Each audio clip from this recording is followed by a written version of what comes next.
Chers participants au concours d'écriture, bonsoir à tous.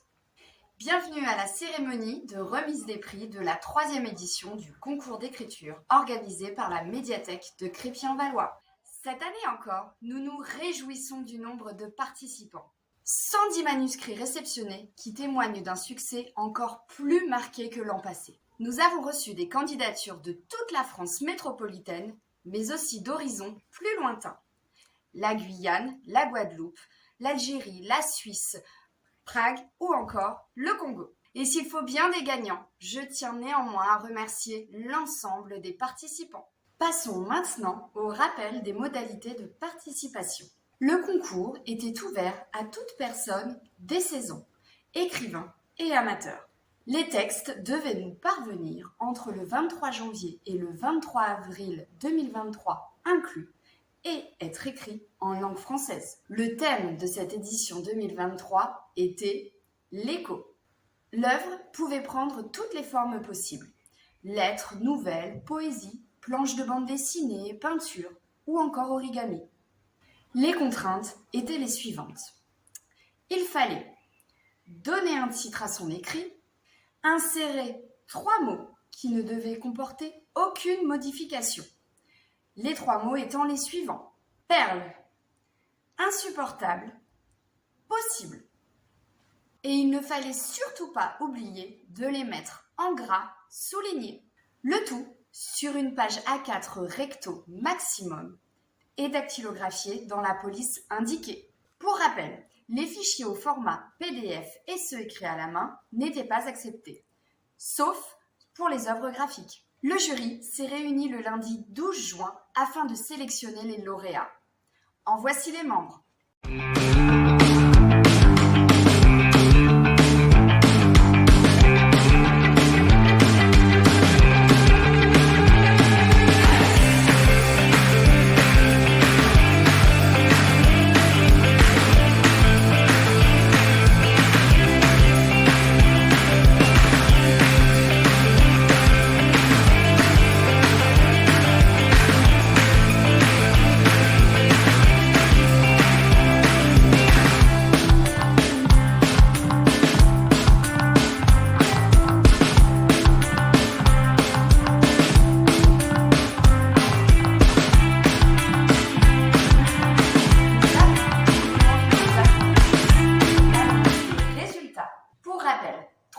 Sont mises en lice.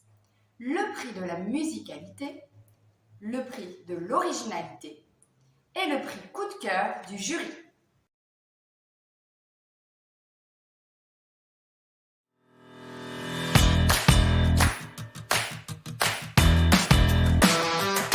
Bonsoir à tous.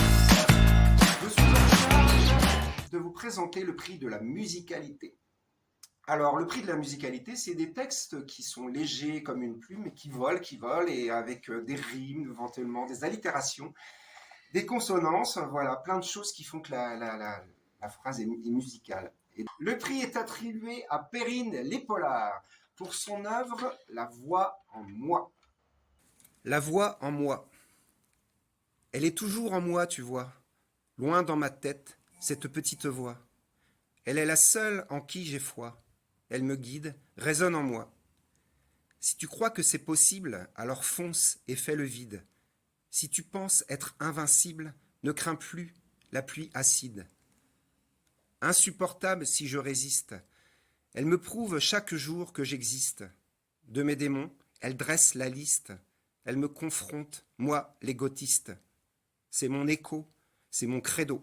C'est mon présent, c'est mon cadeau. C'est mon écho, c'est mon credo. C'est mon futur, mon vibrato. À la sirène de mes peurs, elle est la perle sur mes joues. Quand l'émotion devient moteur, que le destin me tient en joue. Vas-tu fuir ce qui résonne? Peux-tu vaincre ce qui tonne?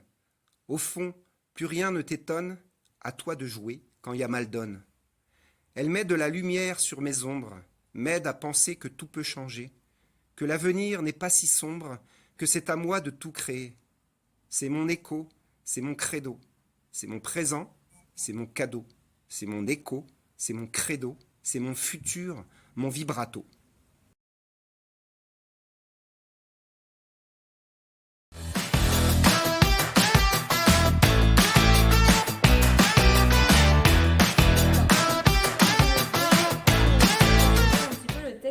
démarquait des autres, qui nous frappait, qui nous disait ah bah tiens, on a vraiment quelque chose qui dénote sur le reste. Et donc le texte qui a gagné le prix de l'originalité, c'est Paroles de falaise de Luc Lenz, donc bravo à lui.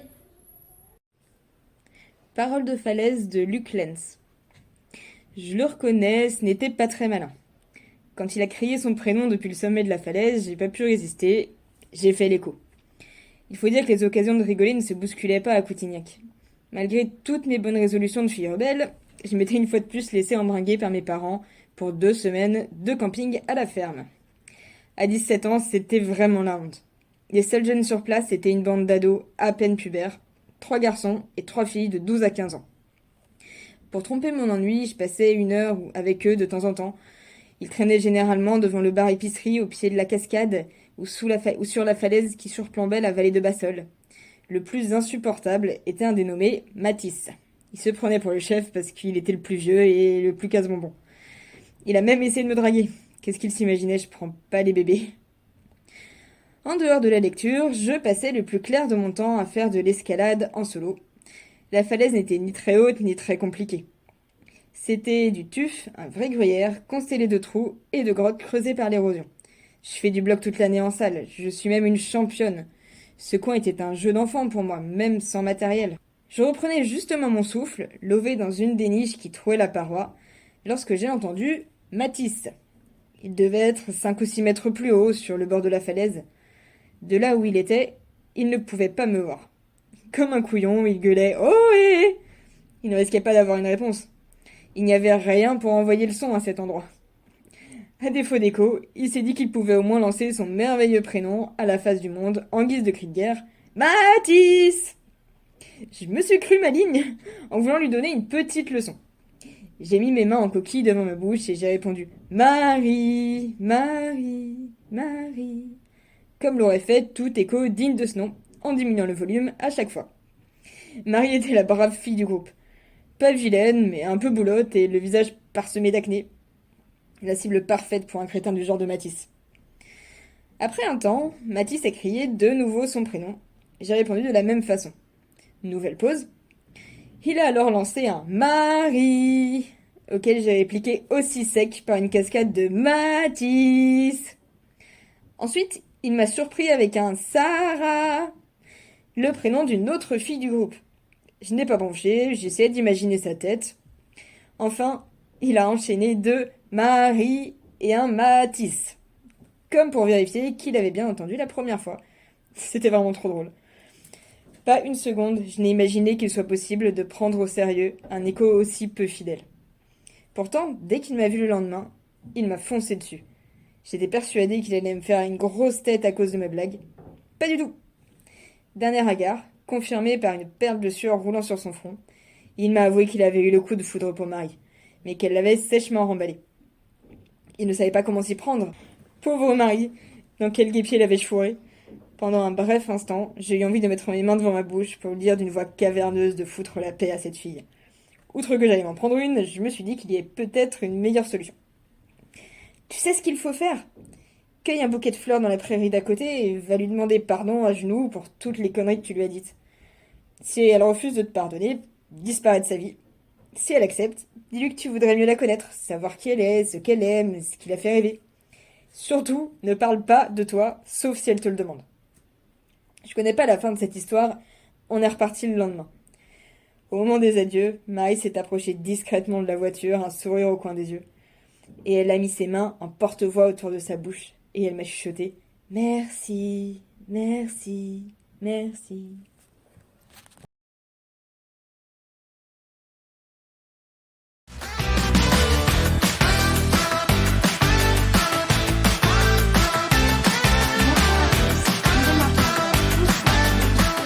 Le prix coup de cœur du jury.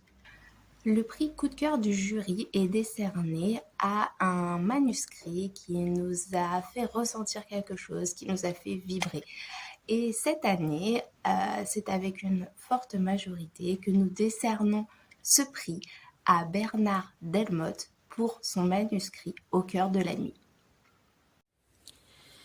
Au cœur de la nuit. Ce sont des chansons que l'on entend, des chansons et des rires quelques bâillements bruyants et ici et là un ronflement discret. De ce méli-mélo de voix, de fredonnements et de ronronnements naît un écho assourdissant et continu qui plane, roule, s'étend dans cette nuit d'été et s'en va, peu à peu, s'endormir dans un lointain inconnu, improbable, au-delà d'un horizon nocturne où le silence tout à coup est troublé. La lune, pareille à une énorme perle immobile, regarde passer un temps que personne n'est jamais parvenu à identifier vraiment. Des étoiles s'allument, d'autres disparaissent. Quelques doigts d'enfants tentent de les compter, mais en vain. Le ciel de nuit est bien plus vaste que celui du jour, pourtant il se découvre mieux dans l'obscurité, se dévoile dans la pénombre, se dénude dans les ténèbres et rend possible le rêve d'y poser la main. Finalement, l'espace de l'écho se rétrécit lentement, avec délicatesse, sans que personne ne s'en aperçoive. Il faut préciser qu'à cette heure, vaincu par la chaleur et le cœur de la nuit, l'écho n'a plus de quoi se nourrir. Il s'épuise à retenir le bruit le plus infime. Il peine à découvrir un son, un timbre. Toutes les voix se sont éteintes, les unes après les autres. Seuls quelques murmures persistent, mais si légers, si ténus, venus de jeunes gorges si fragiles que l'écho refuse à s'en repaître. Et lui-même s'endort avec bonheur sous une couverture de paix et de secret. Tout à coup, l'écho est dérangé, secoué, bousculé dans son sommeil. Mais que se passe-t-il ?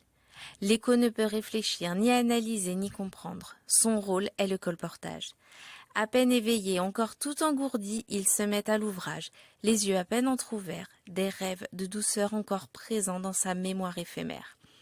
Mais voilà, en cet instant, dans la nuit soudain criblée de lumière jaune, bleue, rouge, et trouée de sirènes, de sanglots déchirants, et d'autres qui s'épuisent, de râles étouffés, l'écho, à son grand âme, enfle démesurément et s'en va, de manière continue et cruelle, répandre jusque dans les lointaines plaines du Valois le cri insupportable de l'âme des petits conteurs d'étoiles. En ce 3 août, l'écho, silencieux comme s'il regrette d'exister, suit le long cortège des 44 étoiles qui deviendront bientôt des lumières dans les profondeurs de la terre.